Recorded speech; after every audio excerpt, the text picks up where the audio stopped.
Good morning! Ituro ko lang paano ako nag-come up with this kind of color in a natural way. So, paglagay ko ng konting oil, kasi pag nagsasangag ako konting oil lang, nilagyan ko agad siya nito. Ito sariling produce namin to na turmeric. This is organic. Gawa namin ito. And, mayroon po kaming ginagawang ganito na mas pino. Mas pino siya. This one is ano po ito hinaluan namin ng balat. Kasi, mas, ano siya, mas gusto ko siyang gamitin sa, sa food.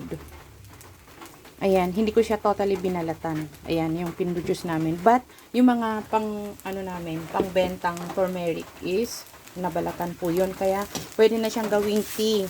No, wala siyang sapal. So, after ng oil, ilagay mo yung turmeric na konti. And then, saka mo ilagay yung bawang sibuyas. And then, halu-haluin mo hanggang medyo mag-brown na siya. And ito na yun. Natural siya.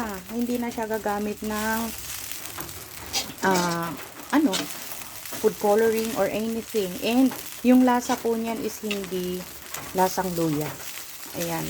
So, ganun ako gumawa ng aking fried rice or java rice.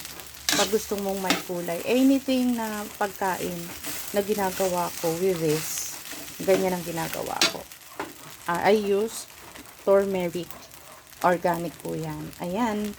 So, I hope it helps. Thank you.